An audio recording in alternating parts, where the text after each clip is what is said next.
You are now listening to Carlie's Couch. I'm Carlie. And I'm Lex. In this podcast, we discuss a wide array of topics about life and how to live your best life. Whatever that looks like for you. Hope y'all enjoy.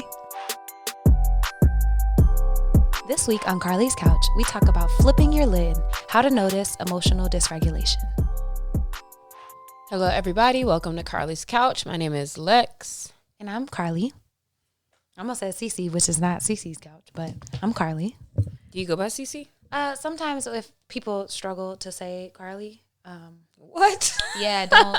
Yes. So sometimes it's a thing. What? But then it's funny because you can tell people who don't really know me. They might now, but when they first meet me, they're like, hey, Cece, because my Instagram is Cece Fierce. Oh, okay. Yeah. Definitely. There's some people I only call them by their Instagram name. Shout out Samaj, who I didn't even know his name was James. And I was like, oh, that makes sense. That's funny. But it's like, he went to A&T, and it's like, I don't know him, but it's funny because he'll tell my friend Damo things to tell me. And then, like, I saw on LinkedIn or something, he passed the bar. And I was like, oh, tell Samaj. Congratulations. Samaj. Yeah, shout out Samaj. So, like, Damo would be like, yeah, James said, I'm like, I don't know who you're talking about, boss. So, yeah, shout out Cece. Cece has a question from the couch today, which is, what's your favorite gym/hype song? And this was a quick one, so shout out to y'all who answered. I Wanna Rock by Uncle Luke, Dro in the Wind by Trick Daddy featuring CeeLo. Somebody said Set It Off by Boosie, We Ready, Archie Eversole, Sabotage by Beastie Boys, TV Off by Kendrick, anything Beyonce, especially Thick. Somebody said I actually like R&B in the gym. I was listening to that the other day in the gym too.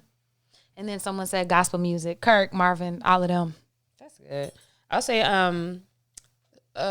throwback that has been getting me hyped recently is Missy Elliott. I'm trying to think of which song it was though, because between Get Your Freak On, but it's not that one, it's another one. But yeah, like sometimes some old stuff will come on and you're like, man, this is just like mad good. Like get you hyped. Oh yeah. I've been going down a bunch of those rabbit holes. Like I'll hear a song ever since Lexi sent me down a Janet Jackson rabbit hole, and then I feel like I've just been picking random artists and like doing their thing. Mm-hmm. And yeah, I love rehearing songs that take you back to like right when you heard them, or that just get you all excited. Because that's when you know it's a good song too, when it's not even from your era like that, but it's still just good. All right, today we are talking about flipping your lid, and Carlie, I'll let you tell the context for this episode and what you experienced while you were on one of your, what do you call them, a retreat?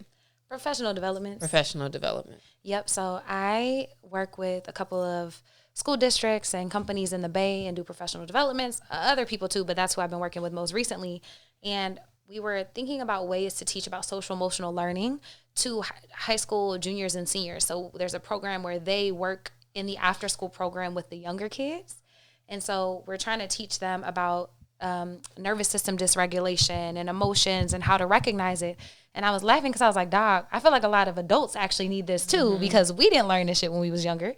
And so that's what we're here to talk about today, is this model of flipping your lid.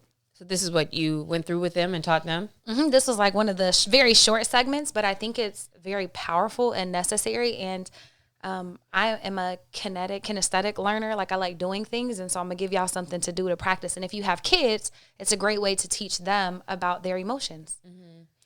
I think this is interesting because it helps us to connect acting recklessly or reactive action to your body, connecting your emotions to like what's actually going on with you. And hopefully if you start to adapt this kind of pause and going through this like way of thinking to understand what's going on with yourself when you're feeling off, then it can almost like just bring you back to realizing like what's the real cause, or helping you to at least be able to de-escalate like your feelings before you do something to somebody or say something inappropriate, etc.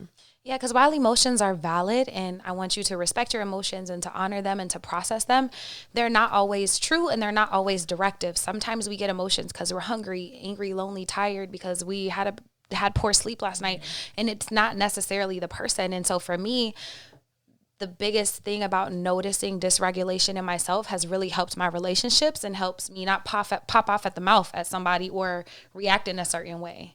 And so just thinking about those areas of your life, like this can help all of them, with your kids, with your partner, with your friends, with people at work, if you're able to notice your body and what happens to you specifically whenever you go into dysregulation. Yes. So it's not about not having emotions or covering emotions, but the best way to respond and handle them. Is that correct? Mm-hmm. Okay. Absolutely. So in doing this, it's important to recognize that our brain has 3 major regions.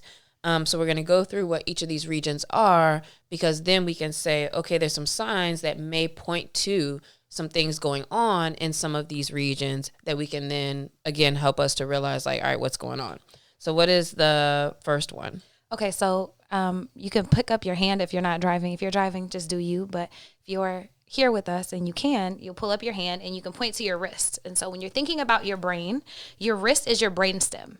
And you can think about all of this as the basic functions, your heart rate, breathing, everything that keeps you alive. It's the oldest part of our brain, and it's even our automatic reaction. So if you touch something hot and you yank your hand away, or if you see somebody coming at you and you move real fast, that is what keeps you alive.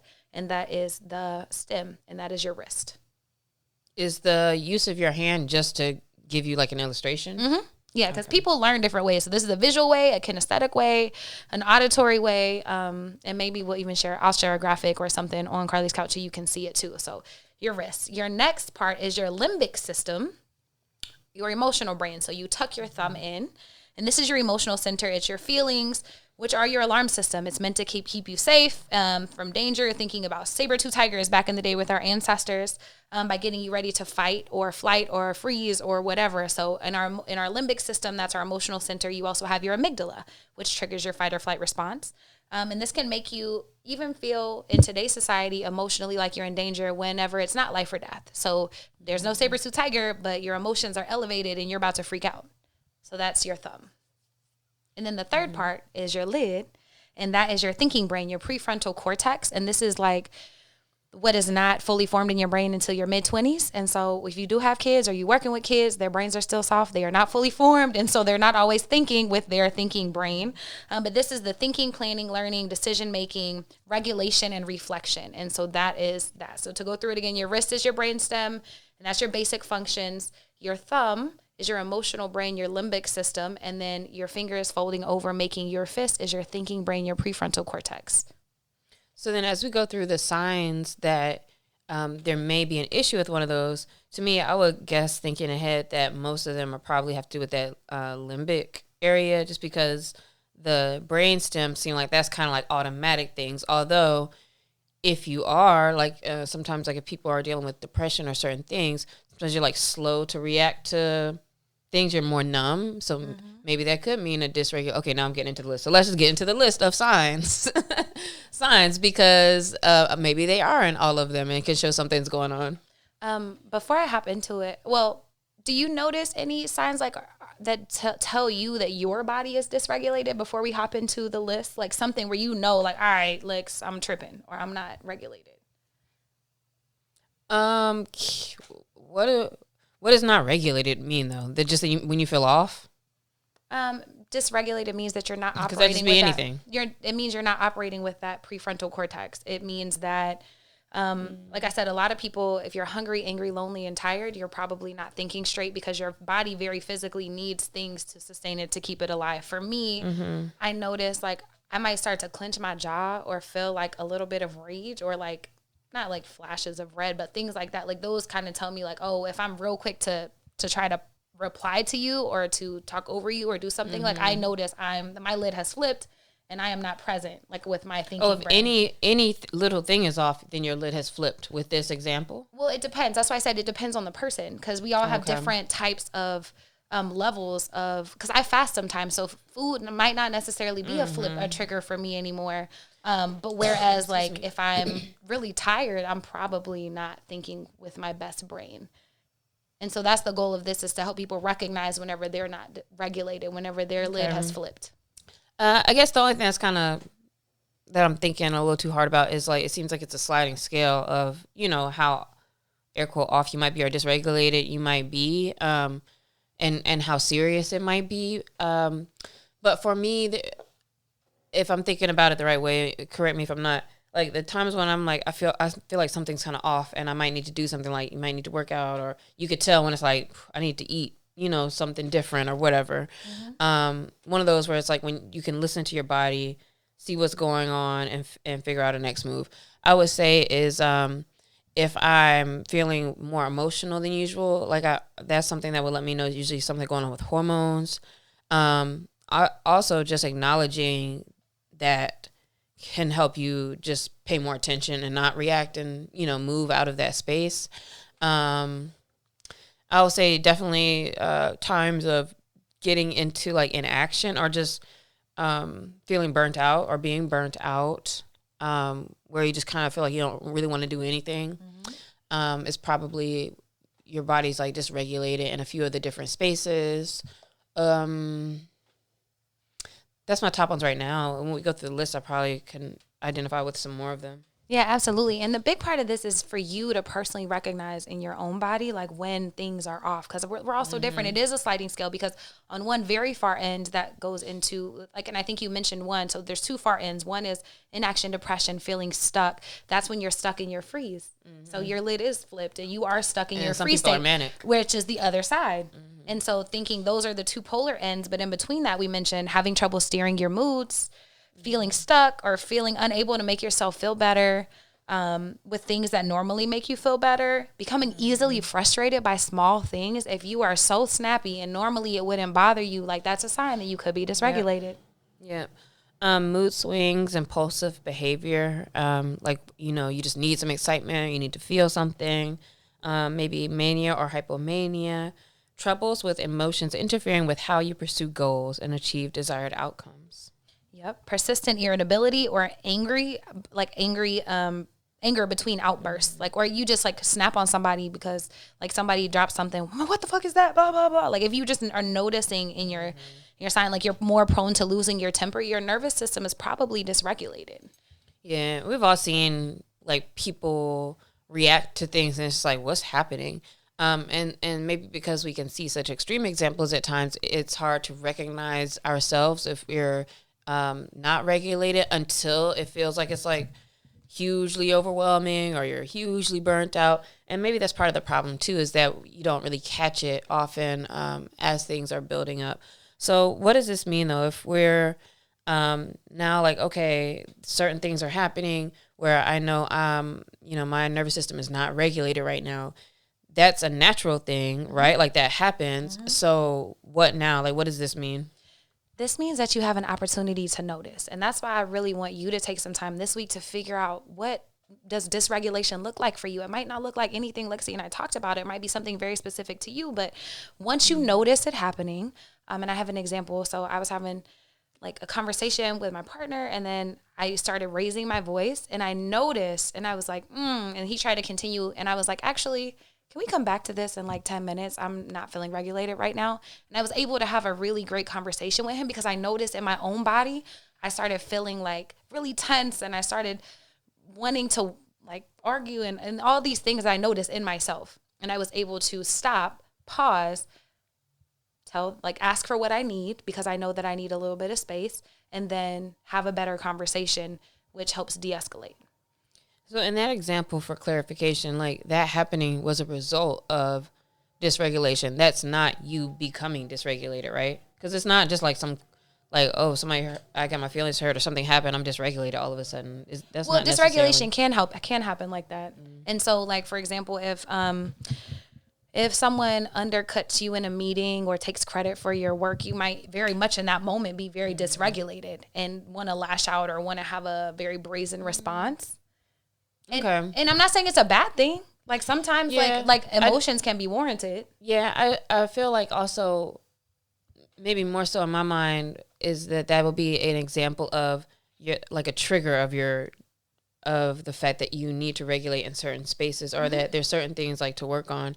If something triggers you and it still affects you, because there's some things I could tell like over time, they don't trigger you anymore, or you're kind of seem a little more zen or peaceful in certain spaces. And then there's other things where it does come up. And so there's something you said about noticing where I feel like in this time where, as soon as you can stop and notice that something is off, then that is the greatest gain in this, because it just gives you so much opportunity to, we're talking about physiological like things like with the brain and all of that, that may show you like a certain need, but then also you can like kind of mentally also think about like what's going on with like why you feel the need to be so upset about whatever's happening right now. Like there's just so many things to think about. So I guess it's like helpful to kind of just go through this quick checklist. Yeah, and so it's just an opportunity to notice. And like it's okay to be dysregulated, but I think sometimes when we have more resiliency, it's because we are taking really great care of ourselves. Like if you are fed well, if you are nutrition, if you are moving your body, if you are resting, if you are getting your work done, if you're doing all these things, your resiliency is going to be much higher.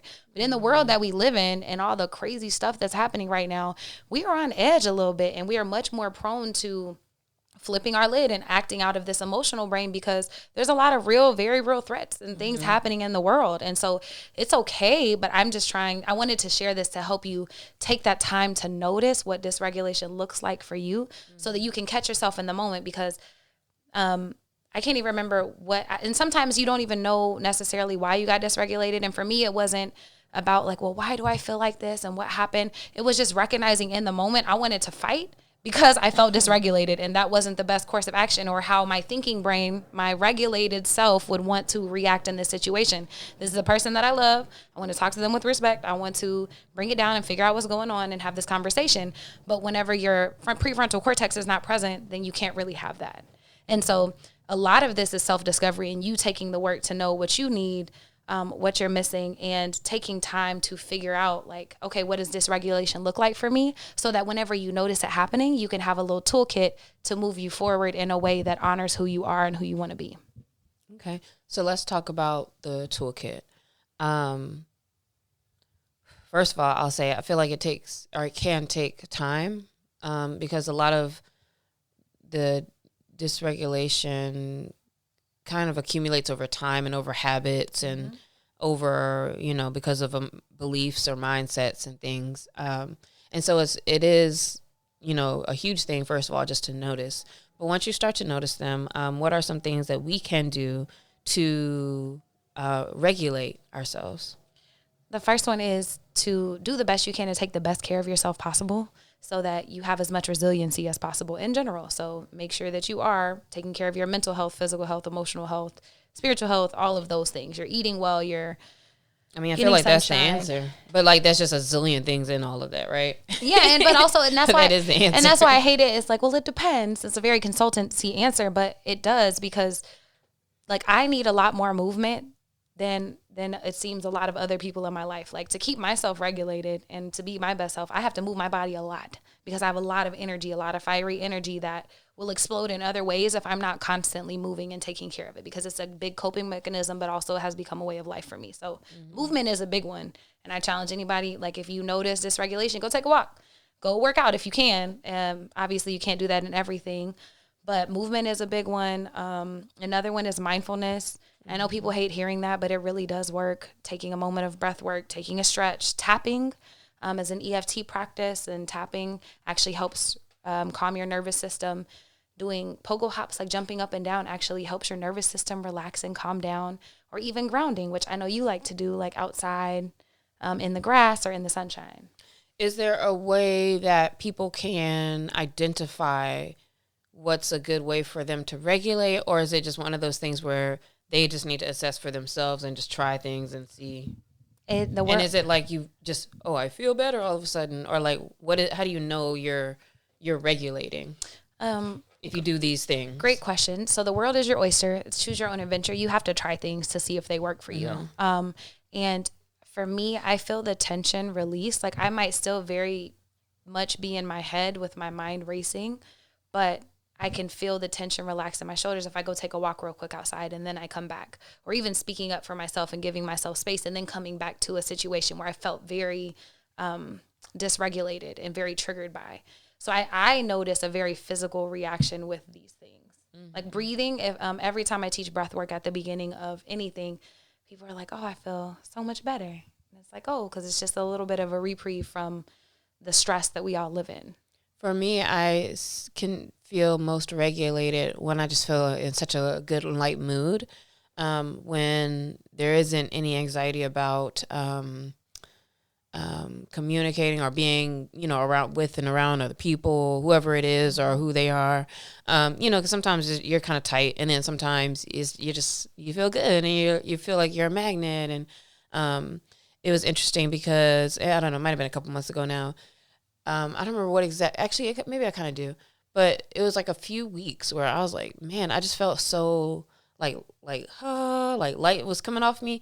And it was literally like every other day, like people would stop me while I was outside and like start talking to me. And like the second or third time it happened, I was like, man, people keep having like these conversations with me. And they're like the same type of combo, or like they were like, who are you? Or like, what's going on? Or do you do this? And like just start talking. And it was just so interesting because I was like, I feel like people can feel that too, that when your energy is different.